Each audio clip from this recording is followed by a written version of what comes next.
नमस्कार दोस्तों, आज हम इस वीडियो में 2020 का साइंस का जो प्रीवियस क्वेश्चन पेपर है ना उसको मैं सॉल्व करने वाला हूं, क्योंकि काफ़ी लड़कों का कहना है कि सर जी समय बहुत कम है, एक बार प्रीवियस क्वेश्चन पेपर का रिवीजन करा दीजिए।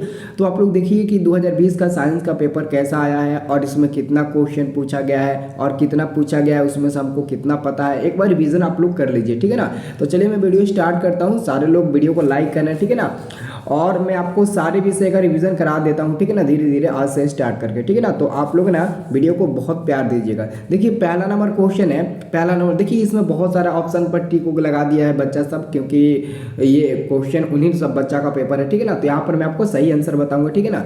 क्वेश्चन आपका फर्स्ट की दर्पण के सामने किसी भी दूरी पर स्थित वस्तु का प्रतिबिंब सीधा प्रतीत होता है तो वह दर्पण होगा। तो देखिए सीधा प्रतिबिंब प्राप्त होता है तो वो तो उत्तल दर्पण में भी होता है और समतल दर्पण में भी होता है। तो यहाँ पर हमारा आंसर होगा डी नंबर वाला ना। यहाँ पर आंसर क्या होगा, डी नंबर वाला हो जाएगा। तो कोई बच्चे यहाँ पर ए नंबर पर भी, कोई बच्चा बी नंबर पर भी टिक लगाया, तो एक्चुअली में छोड़ो, हम लोग अपना आंसर सही देखेंगे, ठीक है ना।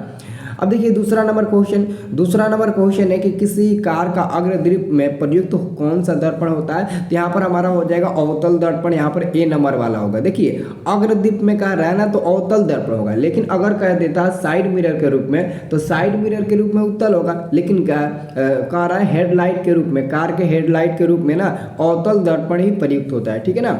अब देखिए तीसरा नंबर क्वेश्चन है कि निम्नलिखित में किसका अपवर्तनांक अधिक होता है, सबसे अधिक। तो ये आंसर सही टिक लगाया है बच्चा सब। यहाँ पर आंसर हो जाएगा डी नंबर, हीरा का अपवर्तनांक होता है 2.42, सबसे ज्यादा होता है, ठीक है ना। याद रखना, काफी महत्वपूर्ण प्रश्न है। अब देखिए अगला क्वेश्चन 2020 का क्वेश्चन आपके एग्जाम में इस क्वेश्चन में से ना बहुत आएगा, ठीक है ना। तो 4 नंबर क्वेश्चन है कि निम्नलिखित में किस लेंस को अभिसारी कहते हैं। देखो अभिसारी ना हम लोग उत्तल लेंस को कहते हैं, ये भी सही टिक लगाया है। तो यहाँ पर आंसर हो जाएगा चौथा का ए नंबर। अब देखो मैं 5 नंबर क्वेश्चन की बात कर रहा हूँ। तो 5 नंबर हमारा क्वेश्चन है कि निम्नलिखित में कौन लेंस का आवर्धन m बराबर होता है। तो v/u होता है, ये भी सही टिक लगाया है। पहले ए पे लगाया था लेकिन काट कर पहले उसके बाद से बी पे लगा दिया। तो यहाँ पर आंसर हो जाएगा डी नंबर, ठीक है ना। अगला हमारा क्वेश्चन है 6 नंबर। ये क्वेश्चन है कि निम्नलिखित में कौन नेत्र का रंगीन भाग होता है। देखो नेत्र का रंगीन भाग होता है परितारिका, जिसको बहुत लोग आइरिस भी बोलते हैं। देखो यहाँ पर आइरिस लिखा गया है इंग्लिश में, यहाँ पर रेटिना नहीं होगा, रेटिना पर तो प्रतिबिंब बनता है ना। तो यहाँ पर हमारा होगा परितारिका, आंसर हो जाएगा सी नंबर, ठीक है ना, 6 का। 7 नंबर क्वेश्चन है दोस्तों, 7 नंबर क्वेश्चन है कि वायुमंडल में प्रकाश के किस वर्ण का प्रकीर्णन अधिक होता है। देखो प्रकीर्णन अधिक होता है ना, यानी कि नीला का होता है। ऐसा इसलिए क्योंकि नीला का तरंगदैर्घ्य जो होता है ना, तरंगदैर्घ्य यानी कि वेवलेंथ जो होता है नीला का, तो वेवलेंथ नीला का बहुत कम होता है। और जब वेवलेंथ कम होता है ना तो उसका प्रकीर्णन बहुत ज़्यादा होता है। इसी कारण तो हम लोग को आसमान हमको नीला दिखाई देता है, यही कारण है, ठीक है ना। तो 7 का आंसर हो जाएगा बी नंबर। अब देखिए अगला क्वेश्चन आपका आता है 8 नंबर। 8 नंबर क्वेश्चन भी काफ़ी महत्वपूर्ण है कि प्रकाश के किस घटना के कारण सूर्य हमें वास्तविक सूर्योदय से 2 मिनट लगभग पूर्व दिखाई देने लगता है। तो वायुमंडलीय अपवर्तन कारण, किसके कारण छोटू, तो वायुमंडलीय अपवर्तन कारण दिखाई देता है ना। तो यहाँ पर हमारा 8 का आंसर क्या होगा, वायुमंडलीय अपवर्तन कारण। काफ़ी लड़के इसका भी आंसर मतलब कि गलत टिक लगा देते हैं। देखो ऑप्शन नंबर ए पर बहुत लड़का टिक लगाया है। अब हमारे पास क्वेश्चन नंबर 9 आ गया। क्वेश्चन नंबर 9 है कि वैद्युत प्रतिरोधकता का सही मात्रक क्या है। तो देखो ये सब क्वेश्चन हम आपको करा चुके हैं। वैद्युत प्रतिरोधकता का सही मात्रक होता है ओम मीटर। देखो कभी कभी ओम को ऐसा भी लिख उसको संकेत से सूचित कर सकता है, जैसे ओम को ऐसे सूचित करते हैं और मीटर को एम से सूचित करते हैं। तो ओम इंटू मीटर भी ऑप्शन में दे सकता है। तो मैं आपको बता देता हूँ, आप लोग समझ लीजिए, ठीक है ना। 10 नंबर क्वेश्चन है कि निम्नलिखित में कौन विद्युत का सबसे अच्छा चालक है। तो विद्युत का सबसे अच्छा चालक लोहा थोड़ी ना होता है, चांदी होता है छोटू, चांदी, जिसको हम लोग एजी बोलते हैं। एजी क्या होता है, चांदी होता है। और चांदी जो होता है ना वो सबसे अच्छा चालक होता है विद्युत का, ठीक है ना। अब देखिए अगला क्वेश्चन देखने से पहले जो भी विद्यार्थी 2024 के लिए ऑल सब्जेक्ट का क्रैश कोर्स यानी कि पीडीएफ लेना चाहता है, ऑल सब्जेक्ट का ऑब्जेक्टिव हो या फिर सब्जेक्टिव हो, तो हमारे पास अभी ऑफर चल रहा है। 199 रुपये में हम आपको सारे सब्जेक्ट का सब्जेक्टिव दे दूंगा। वहाँ से बहुत क्वेश्चन एग्जाम में लड़ेगा। 199 रुपये कोई ज़्यादा नहीं है दोस्तों। और 199 रुपये में अगर आपको मतलब कि गेस क्वेश्चन मिल जाए, जैसे कि 80% 90% क्वेश्चन 95% एग्जाम में लड़ जाए और उसको आप याद कर लेते हो तो कोई बात नहीं है। 199 रुपये आपके ऑफर अभी चल रहा है, आप ले सकते हैं। ये ऑफर अभी 3 दिन के लिए है छोटू, ठीक है ना।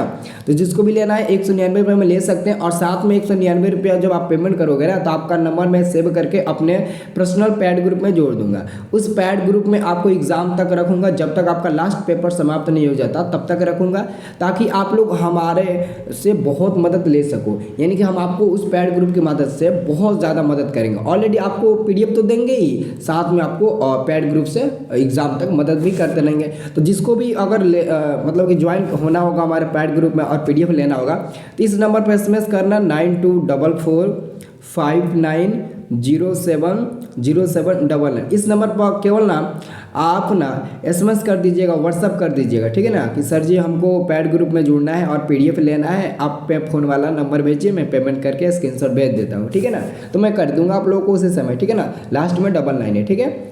अब देखिए छोटू, अगला क्वेश्चन है 11 नंबर। 11 नंबर क्वेश्चन है, विद्युत धारा के चुंबकीय प्रभाव का खोज किसने किया था। काफी इंपॉर्टेंट क्वेश्चन है ना। विद्युत धारा के चुंबकीय प्रभाव का खोज किसने किया था, ये मैंने आपको कई बार बता चुके हैं। ऑस्टेड ने किया था, ठीक है ना। किसने किया था? ऑस्टेड ने किया था। विद्युत धारा के चुंबकीय प्रभाव का खोज किसने किया था? ऑस्टेड ने किया था ना छोटू, माइकल फैराडे नहीं होगा ना।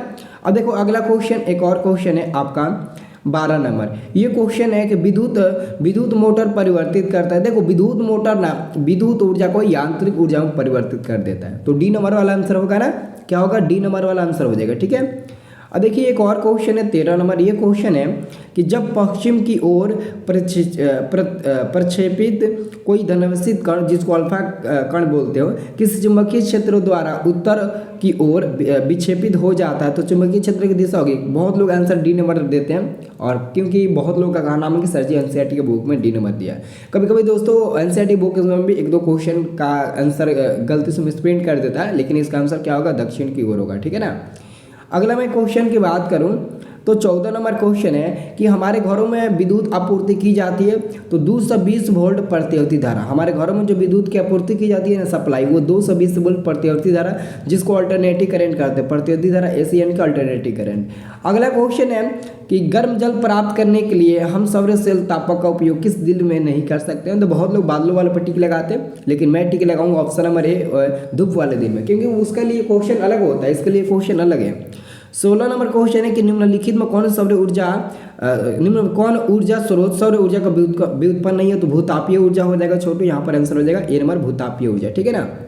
अगला हमारा क्वेश्चन है 17 नंबर। ये क्वेश्चन हमारा 17 नंबर है कि जब किसी अभिक्रिया का समय किसी पदार्थ में ऑक्सीजन की वृद्धि होती है तो निम्नलिखित में कहा जाता है। तो जिसमें ऑक्सीजन की वृद्धि होती है ना, और ऑक्सीजन की वृद्धि होती है, हाइड्रोजन का ह्रास होता है ना शायद, तो यहाँ पर हमारा उपचयन होगा ना, उपचयन होगा, ठीक है ना, ऑक्सीडेशन। अगला हमारा क्वेश्चन है अम्ल का pH मान। देखो अम्ल का pH मान 7 से कम होता है, ये तो सही बात है ना, सबको याद है।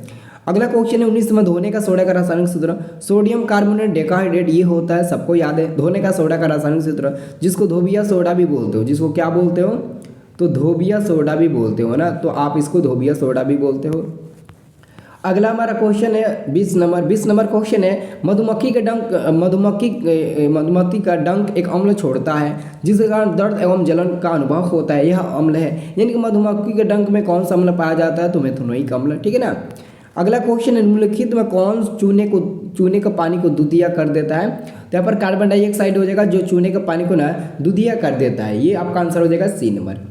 अगर मैं बात करूं 22 नंबर, तो 22 नंबर क्वेश्चन है कि टार्टेरिक अम्ल निम्नलिखित में किस में पाया जाता है। तो इमली में टार्टेरिक अम्ल पाया जाता है ना, टार्टेरिक अम्ल, ठीक है ना, याद रखना, बहुत इंपॉर्टेंट क्वेश्चन है। और देखिए अगला क्वेश्चन है जिप्सन का रासायनिक सूत्र पूछा गया है। प्लास्टर ऑफ पेरिस को जब हम लोग गर्म करते हैं ना, जो जिप्सन के निर्माण होता है, तो यहाँ पर हमारा जिप्सन हो जाएगा कैल्शियम सल्फेट डाइहाइड्रेट, यानी कि 2H2O। अगला क्वेश्चन हमारा है जिंक तथा सल्फ्यूरिक अम्ल, यानी कि जिंक Zn होता है, सल्फ्यूरिक अम्ल क्या होता है? H2SO4 होता है। जब ये आपस में भी क्रिया करेगा ना तो लास्ट में H2 गैस की प्राप्ति होगी, तो H2 गैस आपका हो जाएगा, ये आपका हो जाएगा C नंबर वाला, H2 गैस बाहर निकलेगा, ठीक है ना। अगला क्वेश्चन है कि निम्नलिखित में कौन सबसे कम अभिक्रियाशील धातु है। देखो सबसे कम अभिक्रियाशील धातु पूछा है, ठीक है, लेकिन दोस्तों सबसे ज़्यादा अभिक्रियाशील होता है आपका मैग्नीशियम। 1 नंबर पर आता है मैग्नीशियम, दूसरे नंबर पर हमको आता है, दूसरे नंबर पर शायद हमको आता है, हाँ दूसरे नंबर पर छोटू आता है एल्युमिनियम, तीसरे नंबर पर आता है जिंक और चौथे नंबर पर आता है लोहा। यानी कि इन चारों में से 1 नंबर, 2 नंबर, 3 नंबर, 4 नंबर, यानी कि आपका ये जो चौथा नंबर है ना, सी नंबर वाला, यही हमारा उत्तर होगा, क्योंकि ये चौथे नंबर पर आता है जो सबसे अधिक अभिक्रियाशील, सबसे कम अभिक्रियाशील होता है। सबसे ज़्यादा अभिक्रियाशील मैग्नीशियम, फिर जिंक, फिर एल्युमिनियम, फिर उसके बाद से एल्युमिनियम, उसके बाद से ये होता है। ठीक है ना, तो हमारा आंसर हो जाएगा आपका ये सी नंबर वाला, क्योंकि ये 4 नंबर पर आता है। ठीक है ना। अब देखिए अगला क्वेश्चन, कार्बन की परमाणु संख्या। देखो कार्बन की परमाणु संख्या 6 होता है। ठीक है ना, कार्बन का 6 होता है, ऑक्सीजन का 8 होता है, जैसे सोडियम का 11 होता है। ठीक है ना, ये सब दिया है, तो आपका आंसर हो जाएगा ए नंबर। 27 नंबर क्वेश्चन है, असंतृप्त हाइड्रोकार्बन में असंतुलित हाइड्रोकार्बन जिसमें कार्बन कार्बन परमाणु के बीच ट्रिपल बंड बनते हैं, यानी कि त्रिअबंध होते हैं। तो त्रिअबंध होते हैं ना, तो वो आपका एल्काइन कहलाएगा, क्योंकि एल्काइन में त्रिअबंध होता है। ठीक है ना, याद रखना। अब देखिए अगला क्वेश्चन है हमारा, एथेनॉल के क्रियाशील मूलक का सूत्र है। एथेनॉल, एथेनॉल में दोस्तों OH होता है ना, तो यहाँ पर एक लड़का गलत टिक लगाया है, सी नंबर पर टिक लगा दिया है। अगला क्वेश्चन हमारा है 29 नंबर। ये प्रश्न है कि आधुनिक आवर्त नियम के अनुसार तत्वों के गुणधर्म निम्नलिखित में किसके आवर्त फलन होते हैं? तो परमाणु संख्याओं के। परमाणु संख्या का जगह दोस्तों पर कभी कभी ना क्या करता है, परमाणु क्रमांक दे देता है। तो परमाणु क्रमांक या संख्या आप लोग समझ जाना, सेम टू सेम है। ठीक है ना। अगला हमारा क्वेश्चन है 30 नंबर। ये क्वेश्चन है, निम्नलिखित में आवर्त सारणी के 36 कतारों की 37 कतारें निम्नलिखित में क्या कहलाती है? तो 36 कतार आवर्त कहलाती है। अगला क्वेश्चन 31 नंबर की, लोहे के फ्राइंग पैन को जंग से बचाने के लिए निम्नलिखित में क्या करते हैं? तो सभी विधि का उपयोग करते हैं, पेंट लगाकर, गीजर लगाकर, जिंक की परत चढ़ाकर, ये सब हम लोग विधि वहाँ पर कर लेते हैं। ठीक है ना। अगर मैं अगला क्वेश्चन की बात करूं 32 नंबर, तो ये क्वेश्चन है कि निम्नलिखित में किसे चाकू से आसानी से काटा जा सकता है? जैसे सोडियम। देखो सोडियम काफ़ी मुलायम होता है, इसे आप आसानी से चाकू से काट सकते हो। इसके अलावा लिथियम होता है, पोटेशियम होता है। ठीक है ना। 33 नंबर क्वेश्चन है, अमीबा अपना भोजन कैसे पकड़ता है? तो कुडपात के द्वारा पकड़ता है। ठीक है ना, सी नंबर हो जाएगा आंसर। अगर मैं अगला क्वेश्चन देखूँ 34 नंबर, ये क्वेश्चन है कि कौन सा एंजाइम वसा पर क्रिया करता है? तो लाइपेज हो जाएगा। ठीक है ना। 35 नंबर क्वेश्चन है, किस प्रकार के श्वसन से अधिक ऊर्जा मुक्त होती है? तो वायवीय श्वसन से, क्योंकि श्वसन 2 प्रकार के होते हैं, एक होता है वायवीय श्वसन, दूसरा होता है अवायवीय श्वसन। तो वायवीय श्वसन से अधिक ऊर्जा मुक्त होती है, जबकि अवायवीय श्वसन से कम ऊर्जा मुक्त होती है। अगला हमारे पास क्वेश्चन है 36 नंबर। ये क्वेश्चन है कि मछली का श्वसन अंग है। मछली का श्वसन अंग क्या होता है? तो यहाँ पर गिल्स हो जाएगा। ठीक है, क्या हो जाएगा? गिल्स हो जाएगा, बी नंबर। अगला हमारा क्वेश्चन है स्टोमाटा के खुलने और बंद होने की क्रिया को कौन नियंत्रित करता है? तो द्वार कोशिकाएं हो जाएगा छोटू, यहाँ पर आंसर हो जाएगा ए नंबर, द्वार कोशिकाएं। सभी लोग एक लाइक कर दीजिए वीडियो को, जो लोग लाइक नहीं किए हैं, और आप लोग वीडियो को लास्ट तक देखने के बाद कमेंट में जरूर आप लोग अच्छा कमेंट करना। ठीक है ना, ताकि मैं उससे प्रभावित होकर मैं आपको सारे क्वेश्चन पेपर का मैं आपको रिविजन करा दूँ, प्रथम पाली, द्वितीय पाली, सब। तो ये सब तभी हो पाएगा जब आप लोग इस वीडियो में ज़्यादा प्यार दिखाओगे। 38 नंबर क्वेश्चन है कि निम्न में कौन वृक्क की रचनात्मक एवं क्रियात्मक इकाई है? तो नेफ्रॉन हो जाएगा। ठीक है ना। 39 नंबर क्वेश्चन है कि निम्न मानव का प्रमुख उत्सर्जन क्या होता है? तो वृक्क होता है। तो यहाँ पर आपका आंसर हो जाएगा 39 का ए नंबर। ठीक है ना, याद रखना। अगला मैं क्वेश्चन की बात करूँ 40 नंबर, ये क्वेश्चन है कि एंड्रोजन क्या है? एंड्रोजन क्या है? ये दोस्तों एक नर लिंग हार्मोन होता है। क्या होता है? नर लिंग हार्मोन होता है, यानी कि मेल सेक्स हार्मोन होता है। ठीक है ना, तो यहाँ पर हमारा आंसर हो जाएगा ए नंबर। अगला क्वेश्चन है, आयोडीन की कमी से कौन सा रोग होता है? देखो जी, आयोडीन की कमी से ना घेंगा होता है। घेंगा को आप लोग वाइटर भी बोलते हो, तो यहाँ पर ए नंबर वाला बिल्कुल सही हो जाएगा उत्तर। ठीक है ना। अगला हमारा क्वेश्चन आता है 42 नंबर। ये क्वेश्चन है कि निम्न में प्यूटरी ग्रंथि से निकलने वाला हार्मोन है। तो देखो प्यूटरी ग्रंथि से निकलने वाला हार्मोन कौन सा होता है? ये वेरी इंपॉर्टेंट, ग्रोथ हार्मोन होता है। तो ग्रोथ हार्मोन को वृद्धि हार्मोन बोलते हो ना, तो यहाँ पर हमारा आंसर हो जाएगा ऑप्शन नंबर ए। ठीक है।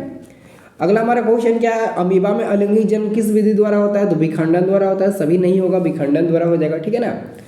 अब देखिए अगला क्वेश्चन है हमारा, फूल का कौन सा भाग फल में बदल जाता है? तो बहुत लड़के पुंकेसर पर टिक लगा देते हैं, लेकिन इसका आंसर क्या हो जाएगा? अंडाशय हो जाएगा। ठीक है ना। अगला हमारा क्वेश्चन है, निम्नलिखित में कौन उभयलिंगी है? तो केंचुआ उभयलिंगी जंतु हो जाएगा, उभयलिंगी यानी कि केंचुआ ऑप्शन नंबर ए हो जाएगा। ठीक है ना। अगला हमारा क्वेश्चन है कि मेंडल ने अपने प्रयोग के लिए किस पौधे को चुना था? तो एक साधारण से मटर के पौधे को चुना था। यहाँ पर आंसर हो जाएगा डी नंबर। ठीक है ना। अगला क्वेश्चन है कि निम्नलिखित में कौन एक अवशेषी अंग है। तो देखो अवशेषी अंग की बात करें तो अपेंडिक्स हो जाएगा, और भी होता है लेकिन वहाँ पर नहीं दिया, अपेंडिक्स आपका आंसर हो जाएगा डी नंबर। अगला क्वेश्चन है 48 नंबर की चिपको आंदोलन किससे संबंधित है। चिपको आंदोलन किससे संबंधित है। मैं उम्मीद करता हूँ दोस्तों ये क्वेश्चन आप लोग मतलब ना सोशल साइंस में भी पढ़े हो, साइंस में भी पढ़े हो, तो इसका आंसर आप लोग ज़रूर बताइए। इसका आंसर बहुत इजी है, बहुत बहुत इजी है। मैं आपको सोशल साइंस में 1000 बार रिपीट कराया हूँ, तो कम से कम एक काम तो आप लोग करिए, इसका आंसर कमेंट में ज़रूर आना चाहिए। अब किसका किसका आएगा मैं वही देखूंगा, ठीक है ना। तो ज़रूर कमेंट करके बताना। ये बहुत ईजी प्रश्न है एक्चुअली में, मैं आपसे थोड़ा सा पूछना चाहता हूँ, ठीक है ना। तो आप लोग बताइएगा ज़रूर, ठीक है ना।